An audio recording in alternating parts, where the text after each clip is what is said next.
자, 그 다음 수학, 과학, 조리, 기능이라 해서 각각의 분야에 대해서 여러 대학이 선발하지 않은 그런 부분들을 한꺼번에 가져왔습니다. 먼저 아까 처음에 서두에서 말씀을 드렸죠.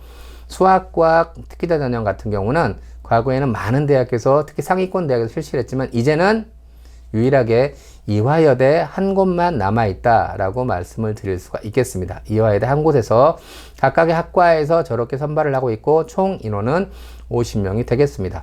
역시 마찬가지로 실기 실적 위주의 전형이다 보니 학교 내의 활동뿐만 아니라 학교 생활기록부에 기록되지 않는 다른 그러한 어떤 그 흔히 얘기하는 스펙이라고 하는 그러한 부분들을 가지고 와서 지원할 수 있고 서류에 활용할 수 있다라는 부분들의 특징이 되겠습니다. 그 다음 보통 원래는 기능이 아니고요. 원래는 로봇, 발명, 기능 뭐 이렇게 되어 있는데 실제로 그 전형으로 선발하는 곳들은 국민대학교 자동차공학과에서 한 명뿐입니다. 기능 우수자 전형이거든요. 그래서 유일하게 한 명 선발하고 있으니까 저런 부분들은 아무래도 자동차 관련된 어떤 기능, 실적 있는 부분들인데 한 명밖에 선발하지 않고 있다 보니까 어떤 유형의 합격자가 현재 선발되는지는 솔직히 확인을 할 수가 없었습니다. 어쨌든 저런 부분도 있다라는 것들 살펴보시면 좋을 것 같고요. 마지막으로 조리 기능.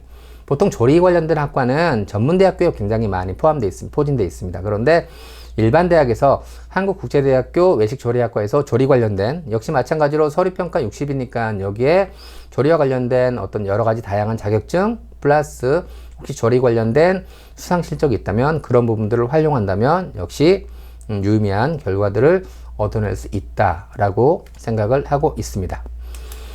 자, 그 다음에 특별하게 분류는 되지 않는데 이제 기타라고 되어 있는데요. 실제로 살펴보면 굉장히 다양합니다. 먼저 건양대학교 특기자 전형은 글로벌이라는 부서에서 글로벌 프론티어, 글로벌 의료 부티, 글로벌 호텔 관광. 그러니까 호텔 관광학과, 의료 부티학과, 프론티어 학과 등으로 전혀 학과들은 다양하지만 앞에 글로벌이 붙어 있다는 이름 하에서 여기는 아마도 그 외국어 관련된 부분들의 역량을 키워서 그와 관련된 취업 진로를 개척하는 그러한 전형으로 파악이 됩니다. 따라서 그 모집 단위를 살펴보시면 특기자로 되어 있지만 어학과 관련된 그러한 활동들이 있으면 그런 활동들을 녹여낼 필요가 있겠다라고 할 수가 있겠고요. 그 다음에 명지대학교에는 우리나라 유일의 바둑학과가 있습니다. 그래서 그 바둑 관련된 프로기사를 가죠. 그래서 실제로 굉장히 많은 다양한 프로기사들이 이 명지대학교 바둑학과 출신으로 알고 있는데요. 그 바둑 관련된 기사들을 선발하는 특기자 바둑 전형이 있고요.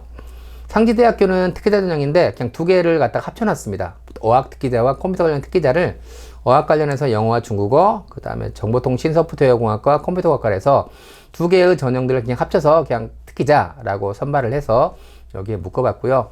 그 밖에 이제 아세아연합 신학대학이라든가 장로회 신학대학 같은 경우에는 성경 관련된 부분들, 종교 관련 대학이니까 그런 부분들에 대한 그 역량을 가지고 평가를 하는 전형이 되겠고요. 마지막으로 연세대학교하고 이화여대 국제학 특기자 전형은 어학 특기자 전형과 다릅니다.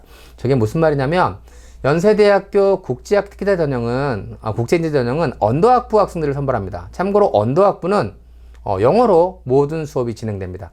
따라서 그 영어로 모든 수업이 진행되는 그런 학과에서 공부를 하기 위해서는 당연히 어학과 관련된 부분들이 필요하겠죠.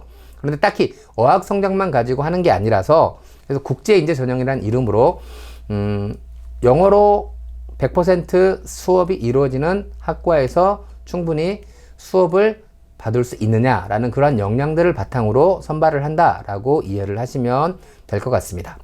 이화여대 국제학 특기자 전형 역시 마찬가지입니다. 스크랜턴 학부에 국제학과라고 따로 학부가 있는데요.